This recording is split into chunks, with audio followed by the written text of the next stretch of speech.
August 28, 2003, Erie, Pennsylvania. A 46-year-old pizza delivery man named Brian Wells walks into a bank. Around his neck is a bulky metal collar strapped with what looks like a bomb. Customers freeze as he calmly hands the teller a note demanding $250,000. Just minutes earlier, Wells had been delivering pizzas to a secluded TV tower. What began as a routine order was about to spiral into one of the strangest heists the FBI had ever investigated. Erie, Pennsylvania in the early 2000s was the definition of quiet, small-town America. A former manufacturing hub on the shore of Lake Erie, by 2003 it had slipped into economic decline. Jobs were disappearing, drug use was rising, and poverty created desperation. But even so, nothing in Erie's history could have prepared its residents for what was about to unfold. At the center of the case was Brian Wells, a 46-year-old pizza delivery man. By most accounts, Wells lived an unremarkable life.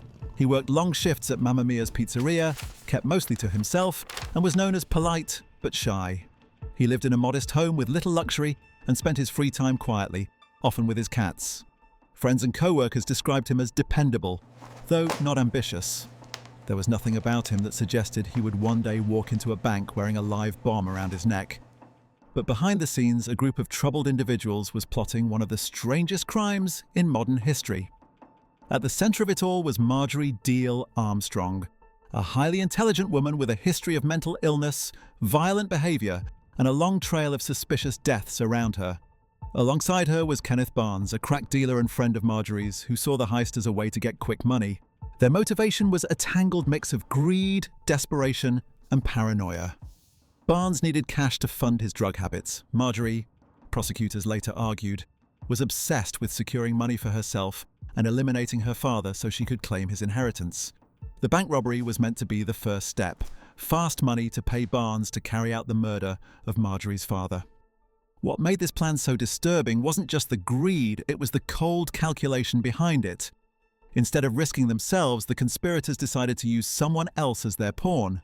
That pawn was Brian Wells.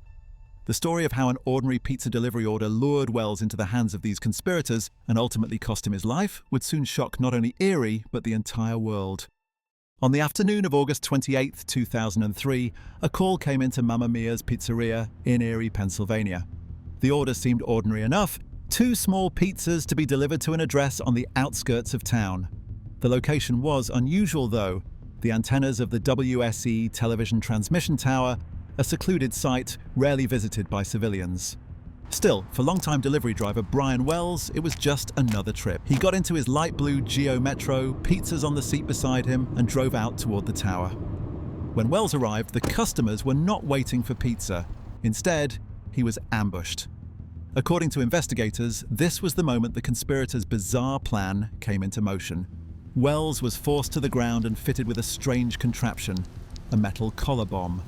The device looked crude, yet terrifying. A heavy iron collar secured around his neck, attached to a box filled with pipes, wires, and a digital timer. Along with the device, Wells was given a set of handwritten instructions. The notes outlined what appeared to be a scavenger hunt, a series of checkpoints around Erie. At each stop, Wells was told he would find another clue, supposedly leading to the key that would defuse the bomb. But first, his orders were clear: rob a bank and bring back the cash. Just after 2:00 p.m., Wells walked into the PNC Bank on Peach Street carrying the pizzas and a cane shaped like a shotgun. His shirt was unbuttoned, exposing the bulky device strapped around his neck. Employees and customers froze as he calmly handed the teller a note demanding $250,000. Surveillance footage captured the surreal scene. A middle-aged pizza man, bomb collar ticking, speaking quietly as if nothing unusual were happening. Witnesses later said Wells did not appear panicked. He seemed convinced that if he followed the instructions, he could survive. After receiving a much smaller amount of cash than demanded, Wells exited the bank and returned to his car. But he didn't make it far. Within minutes, police surrounded him in a parking lot near a gas station. Officers drew their weapons and ordered him to the ground. Wells complied, sitting cross-legged on the pavement. By then, local news crews had arrived, broadcasting live images of the bizarre standoff. As police kept their distance, Wells tried to explain. He shouted that the bomb was real, that he was a hostage, that he was running out of time. Officers called for the bomb squad, but Erie only had one unit, and it was miles away. Minutes dragged on. The device around Wells' neck began to emit rapid beeping, its timer visible to anyone watching. At 3:18 p.m., just as bomb technicians were still en route, the device detonated. A small but powerful explosion tore through Wells' chest, killing him instantly. The scene played out in front of horrified bystanders and rolling cameras. The aftermath was chaos. Police rushed in, but quickly realized there was nothing to be done.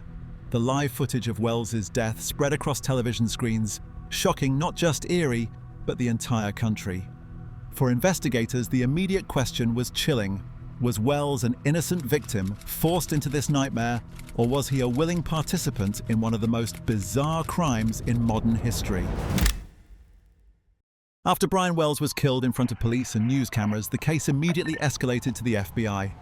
Agents quickly realized they were facing something unlike any crime they had seen before.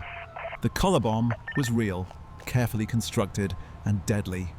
But the question that dominated the early stages of the investigation was simple. Was Wells a victim forced into this, or was he part of the plan? In his car, investigators found a stack of handwritten notes, the so-called Scavenger Hunt instructions. Each note directed Wells to a location where he was supposed to find another clue. If he followed every step, he was promised the key to unlock the collar bomb. But when agents retraced the steps, they discovered the hunt was designed to be impossible. The notes stretched across miles, and the time limits given to Wells guaranteed he could never have completed them before the bomb detonated. To investigators, this was clear evidence the instructions were never meant to save him. They were meant to keep him occupied and make the crime appear more elaborate than it really was. For years, the case seemed to stall. Some believed Wells had willingly participated, perhaps thinking the bomb was fake. Others saw him purely as a hostage. The breakthrough came when investigators connected the plot to Marjorie Diehl-Armstrong, a highly intelligent woman with a history of violent behavior and untreated mental illness. Alongside her was Kenneth, a local drug dealer. Their motive? Money. Through testimony, confessions, and physical evidence, the FBI eventually pieced together the conspiracy. What had seemed like a random, bizarre bank robbery was in fact the product of greed, manipulation, and a carefully staged plan that ended with a man's death. The explosion that killed Brian Wells on live television left a deep scar on the community of Erie, Pennsylvania. For residents, it was not just a crime, it was a public spectacle that unfolded in real time, right in their own backyard. Many people who lived in Erie still remember the shock of turning on their TVs or standing nearby that afternoon and watching a man plead for his life as a bomb ticked on his chest. The horror of seeing him die surrounded by police left a lasting sense of fear and disbelief in a town that had never experienced such violence. In the days that followed, the community was divided. Some saw Wells as an innocent victim caught in a cruel plot, while others believed he had willingly taken part in the robbery and underestimated the danger. The footage of Wells sitting cross-legged in the parking lot, waiting for help that never came, circulated across networks and became one of the most infamous crime scenes ever broadcast. Globally, the case drew attention to the complexity of criminal conspiracies and the limitations of law enforcement when facing unconventional threats. The FBI itself called it one of the most complex and bizarre cases in US history. Years later, the story resurfaced with renewed interest through documentaries like Netflix's Evil Genius, ensuring the Pizza Bomber Heist would never be forgotten.